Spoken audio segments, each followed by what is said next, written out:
जोंनि जिउआ बिदिनो बाग्लायलांबाय थायो आरो जोंहा गोबां आलासिफोर फैदों दिनै बेवहाय आरो बिथांमोननिसिम आंनि गाहाम हामलायनायखौ बावहरबाय मेथाइ खनगोन सानदोंदां आं दामग्रा देग्रा लांफायखौ खना दोनैया बे जायखिजाया दिनै बयबो खौसेयै गावबा गावनि न'खौ नागारनानैबाबो बेवहाय ज' जोंनि जिथु हारिमु बैसागु बोथोर बिनि रंजानायाव बाहागो लाफैनायनि थाखाय गोसो गोरबोनिफ्राय साबायखर बावबाय दा जों दिनै जायफ्रा बिराद गोसो सिङाव रंजाखोमाबाय थादों मोसानो लुगैदों खननो लुगैदों जों बिसोरनो सुजुग होनांगौ आरो जोंबो आफा खबनांगौ आरो बारा जायैफ्रा गाखोथ'यैयानो मोजां दा 10थानि उनाव गाखो जागोन माखासेफ्रा आरो दा आङो 12थानि उनावसो गाखोगोन माने बैसाङाव जोंहा दहाय सिख्ला मोसानाय फैदों आरो आं बेखौ फोरमायनो नागिरदों जे जोंनि गेजेराव बयनिख्रुइबो दा गोख्रोंसिन साबसिन मोसाग्रा हान्जायानो जाहैबाय सिख्ला बिसोरखौ बारा मोनथिया जोंनि मानसिफ्रा आरो बिसोरखौनो आङो दा बुहुमनि मानसिफोरनो बर'फोरनि मोसानायखौ बिसोरनि दारैनो दिन्थिगासिनो दङ कमनवेल्थ पार्लियामेन्टारि एस'सिएशन जोंहा गासै ब्रिटिशनि सिङाव थानाय हादरफोरनि गासै पार्लियामेन्टनि बियो एस'सिएशन जोंहा आसामाव जोंनि आसाम आयेन आफाद माने आंनि दैदेननायावनो बेखौ बानजायदोंमोन बेवहाय बिसोरखौनो लांनानै दिन्थिहोनाय जादों जोंहा लकसभानि स्पिकार जेब्ला बेयाव भिजिट खालामदों अल इन्डिया जिथु माने मा होनो लेजिस्लेटिभ एसेम्बलिनि स्पिकार्सफोरनि जिथु कनफारेन्स आसामाव आङो खुंदोंमोन बेवहायबो बिसोरखौनो लांनानै दिन्थिनाय जादों दा बेबायदिनो मोनफ्रोमबो मुहुर्त बिसोरखौ गुवाहाटियाव लाङै लाङै दिन्थिबाय थानाय जादों बांलादेशआव जेब्ला जों आसामनिफ्राय 30निबो बारा एमएलए थांदोंमोन अब्ला बिसोरखौ बांलादेशआव लांफानानै बेवहायबो मोसानाय बर'नि हारिमुखौ दिन्थिनाय जादों दा बेबायदिनो मोनफ्रोमबो मुहुर्त दाख्लै गुजरातनि स्पिकार फैदोंमोन बेवहायबो बिसोरनो मोसाहैदों आरो दा 3 तारिख खालि जापाननि स्पिकार आरो जापाननिफ्राय 90 जन इन्डास्ट्रियलिस्ट आरो माखासे एडुकेशनिस्टफोर फैगोन आसामाव आरो बे 3 तारिखआवबो बिसोरनो दिन्थिहैगोन माने मोसानायखौ आरो मा दा बेबायदि खोब एसे मोजां नुवाखै होनबा मानसिफ्रा मोजां नङा मेकआपजोंसो मोजां नुदों माने मेकआपआव गोरों जाबाय बिसोरो मायावबा गोरों जाबाय नङा होमबा ओमफ्राय एसे साफ्रे सुफ्रे फिजिकेल एक्सारसाइजआ मोजां ब्याम खालामनानै एसे गासिबो बायजोबो आरो आथिं आखाया बे स्टुडेन्टफोरनि बायदि सिदा सिदा नङा जोंना स्टुडेन्टफोरना बुंनो हायाखै सोरबा खिन्थु बिसोर बुंनो हाजोबदों नङा होमबा ओंखायनो मोजां नुदों दा बेबायदि जोंहा गोबां माने थुलुंगा होनांगौ दं बिसोरखौ दा बिसोरखौ थुलुंगा होनांगौखायनो बायदिसिना हाबाफारियाव लेंलांनानै एसे एनै फैसा होलायलायोबा गाननाय जोमनायखौ बायबाय थानो हायो मेकआप खरसा ओंखारो एसे बेरायनानै मुक्ति जाबाय थानो हायो खिन्थु जों नांगौबाल' नागिरबाय थायोब्ला बिसोरबो मोसानायनि अयभासखौ लाखिनो हाया ओंखायनो जोंनाव मोनसे कालचार डेभेलप खालामनांगौ हारिमुखौ नायनांगौ आरो हारिमु नायनायाव थाइसे थाइनै बयबो गारलायनांगौ साउथ इन्डियानि बायदि दा साउथ इन्डियानि जिथु सिनेमा बे हिन्दीखौनो बारबाय खारना जाहैबाय साउथ इन्डियानि गासै मानसियानो मोजां जा गाज्रि जा गावसिनि सिनेमाखौ नायो दा जोंनाबो जोंनि आसामनि सिनेमाखौ जा दाजा नायनांगौ थियेटारखौ जा दाजा नायनांगौ मोसानायखौ जा दाजा नायनांगौ होमब्लासो लासै बिसोरो दिन्थियै एक्सपार्ट जालाङो आरो मा गासिबो नङाब्ला जों लुबैनाय बायदि जों मोजांखौ मोननो हाया दिनै स्टुडेन्टफोरना बेसेबां समायनाजोब मानसिफ्रा खिन्थु अयभास गैया नालाय नङा होमबा सोरबा मेंदों एकदमबारे खेबथाम सिबनांगौ आखाइया खेबसेल' जादों जोंना ओरैनो स्ल' बायदि मिथिबाय दा बिसोरनि मोसानायखौ जों नायबावगोन गामिनिखौबो नायगोन दिनै रंजानायनि बोथोर बैसागुआ जोंनि हारिमुल' नङा बे जोंनि मोनसे आसार खान्थि बेखौ फालिनांगौआ जों बयनिबो बिबान जोंनि गोदो गोदायनि जोंनि मा होनो आबै आजौ बिसोरनि समनिफ्रायनो बोथोरखौ लानानै बे फोरबोखौ फालिबोदों। आसामनि गुबुन गुबुन हारिया गावबा गावनि समाजखान्थिनि बायदिसिना नेम खान्थिनि गेजेरजों बेखौ फालियो। जों बर'फ्रा फालियो। जोंनिया जाहैबाय मोसौजोंसो मोनजायो नालाय, मोसौआ हालेवाबा, मोसौआ गाइखेर होआबा, मोसौआ खियाबा हासार जाया। गतिके मोसौ नङाबा जोंनि जिउआ मालाबाबो सोलिनो हाया। ओंखायनो मोसौखौ जोङो बोसोरनि जोबनाय सैत्र मासनि जोबखालि जोङो थुखैयो, जोङो देलायहोयो, जोङो खुलुमो, जों इसोरनाव आरज गाबो जाहाथे बेबायदि मोसौ जों जेब्लायबो मोनबाय थायो। आरो मोसौखौ जों साबायखर बावो बेबायदिनो जाहाथे जोंखौ जेब्लायबो मदद होबाय थायो। बे जोंनि खान्थि, आसार खान्थि।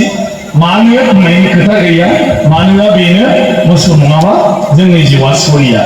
आजिखालि साख्रि बाख्रि मावनाय, माबा माबि जाग्रा बुस्थुफ्रा बिदेशनिफ्राय फैनाय आरो माखौबा बायदिसिना बानायनानै 6 मास बोसोरसे गाहाम थेमायाव दोननानै जाजानाय गोदो बे गैयामोन।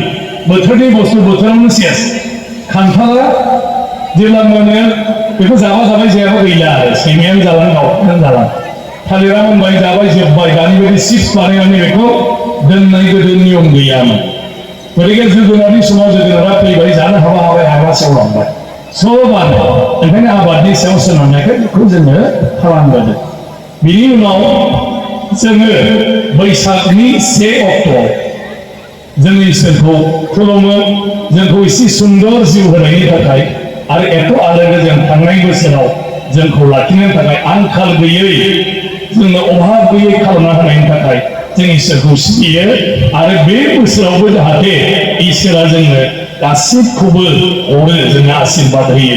जोंनि मावनाय दांनाय, दंफां लाइफां, बिलाइ बिबार फिथाइ जेरावबो जाहाथे जायो। मानसिल' नङा, जिब जिबि, एम्फौ एनला, दाउमा दाउसा बिसोरबो जाहाथे मोनजायो आरो बे बोसोराव। बेनि थाखाय जों इसोरनाव आरज गाबो। बिनिफ्राय जों गिदिरफोरखौ मान होयो बे खालि। मानो? गिदिरफ्रानो गियानि, दासो डिग्रि दं। मालाय लिरलाबायनाय, मालायनि गियान लेखा फरायलाबायनानै दिनैनि दिनाव डिग्री मोननाय मानसिफ्रा बहुद खोथा मोनथिगौ। नाथाय गोदोनि दिनाव जाय आगोल बुजिदों, जाय बैसोगोरा, बिसोर बे संसारनि सोमोन्दै मोनथिगौ। बारहुंखाया माबायदि, बारगोया माबायदि, दैबानाया माबायदि, बेमार आजारा माबायदि, खैदां खैफोद फैयोब्ला जों मारै सोलिनांगौ, माब्ला माब्ला बबे बोथोराव मा जायो मा जाया, बिनि सोमोन्दै जोंनो जोंनि देरसिनफ्रा बेफोरखौ गियान होबोदों। ओंखायनो गिदिरनि जों आशीर्बाद लायो, गिदिरखौ जों खुलुमो। बिसोर नङाबा जाया। बे गोदो गोदायनिफ्राय सोलिबोनाय खान्थि। ओंखायनो बैसागुआव जोंहा बे खान्थि दं। अबस्से आजिखालि बे बोराया खामानि गैया, बे जोंनि दिनाव बे जाबाय।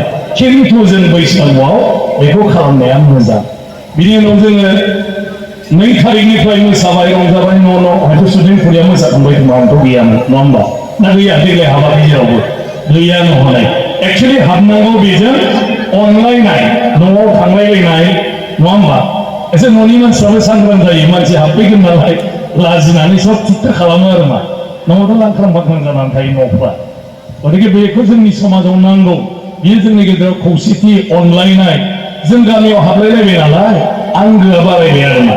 बेफोर जाहैबाय जोंनि समाजाव सोलिबोनाय खान्थि। बेखौ जों खालामनांगौ। बेवहाय जों मोसायो, जों मागियो, जि मोनो जोबनायाव बेखौ जोङो खाना जायो। गोदोनि दिनाव खाना नङा, खाजि जायोमोन आरो मा। ओंखाम थोंखाम जालायलायनायनि खोथा गैला। आरो बैसागुआव जोंहा एथ' उदार रोखा, जों बयबो ओरैबायदि माने जोंनि गोसोआव उदार। बैसागुआव नांलायनाय खमलायनाया बैसागुआव जोबो। दा दिनै लोंनानै नोंथांमोना बुलायलायोबा गाबोननिफ्राय गैला आरमा। लोंनानैसो जादों, बे लोंबाय जोब्बाय। बेबायदि आरो जोंनि समाजाव बेमोन आरो मा। लोंनाय जायो बुलायलायब्लाबो अखानायै सानैजों जजाबलायनानै आरामसे मिनि रंजा। बे मेना मिया फंबाय। थिग बेबायदिनो मागिनाय समावबो गामियाव सोरनिबा दाउदैखौ खावना लाबोनो हायो, दाउखौ हमना लाबोनो हायो, जोगोनारफोरखौ खानानै लाबोनो हायो। आरो बेखौ गैया रायब्लाबो खाजि जानाय समाव, खाना जानाय समाव दाउ बिगोमायाबो आराम जफानानै जाबाय थायो आरो बेखौ। बेसेबां उदार। बिनि थाखाय दाय गैया, दाय हमा, बेफोरखौ गाज्रि मोनबाय थाया। गतिके बे जोंनि समाजनि मोनसे मा होनो बिदिखौ परम्परा, दोरोङारि होनो नामा दानि दिनाव बर' रावाव आरोखि। खिन्थु बेखौ जों लाखिनांगौ। सुनिलपुरि गामियाव जों गुबुन गुबुन गामिनिफ्राय रायजो जाफैदों।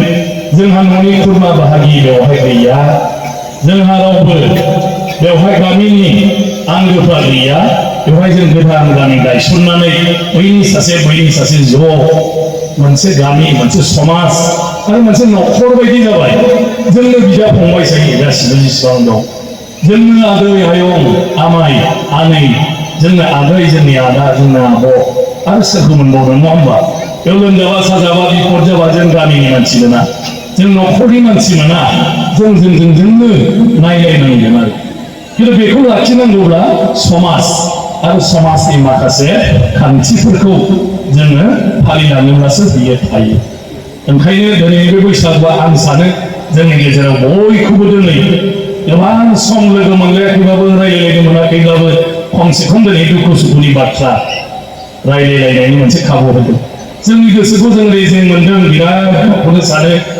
बयनिख्रुइबो दुखुथिया आंनो खोमा होननानै सानबाय थायो हारसिं थाबा नाथाय बेवहाय रायज्लायनानै मालायनि गाज्रिखौ खोनाबा माथो आंना बिराद साबसिनबावसो आरो गोबाङानो बोसोन होयो बेबायदि ओरै जायो आंनावबो जादों नों ओरै खाम उमुख खाम बेखौ बिदियाव लोगो मोनलायब्लासो बेफोरबायदि सावरायनाया जायो आरो बिनि गेजेरजों जों जिउआव माखासे गोबां मिथियै बाथ्राफोरखौ मोनथिनो हायो निस्सय दिनै जोंनि बे ज' जथुमलायनाया जोंनि गावबा गावनि जिउआव एसेबाबो बे बिथिङावबो जोंखौ मुलाम्फा होगोन थ' बेखिनि दिनै गामियाव आं दाख्लैनो दाबि खालामदोंमोन जे आंखौबो खोन्थानांगौ आरो आंजों मिलायनानै थारिखआ लानांगौ गाबोनसोमोन नाथाय आंहा हठात करि मोनसे प्रग्राम जाब्रबदों एरखेनायनि थाखाय गाबोननिखौ दिनैहाय एसे आं बरनस खालामनाय जादों आरो हयथ' सोरबा दिनै थानो हायाखै बिसोरना निमाहा बियो नेक्स्ट बोसोराव थाबानो जाबाय आरो बिसोरो देग्लायहाय बे बाखि जेबो गैया ज' जों जेरावबो बेस्थ' नाथाय बेस्थ'नि गेजेरावबो जों दान्दिसे मालायनि इसिबां सम होनो हायोबा गावनि गामियाव गावजों गाव जों मानो सम होनो हाया नङा होमबा गासिबो आंना बेनो आरो मोनसेया मालायनो एकदमबारे सान हर खोनायोबा गाज्रि मोनदों ना सोरबा जेराव लेंहरो बेयावनो थाङो खिन्थु गावनि गामियावबो सानसे फैनाङा होनबा नङा होमबा जेराव जि जानो लेंहरो जाहैयो आरो सोरनोबा माबा माबि सहाय खालामनांगौ नङा होमबा जोंनो एसे हर जोंखौ सहाय खालाम एथ'खौ सहाय खालामनो हायोबा जों गामियाव मानो ज' जालायलायनो हाया गावजों गाव नङा होमबा दा ओंखायनो दिनैना बे आरोमा जियानो जाथों जोबोद मोजां बयबो मिनि खुसि रंजा बेवहाय जिथु रंजादों बे रंजानायानो रंजानो रोङै मानसिफोरखौबो रंजाहोबाय थादों बेवहाय बयबो मिनिदों आफाव हरदों आरो बेजों बयबो समानै एसे सिन्था टेनसन जाबाय थानायफ्राबो गैया जादों जे जों बिदिनो थाबाय थायो इसोरा जाहाथे जोंखौ बिदिनो अरायबो आशीर्बाद हरनानै जोंखौ जों बिदिनो सोलिहोयो थ' बेखिनिखौ बुंनानै आङो आंनि बुंनायखौ फोजोबबाय 15 मिनिट बारा जाबाय खोमा जायखिजाया गोजोन्थों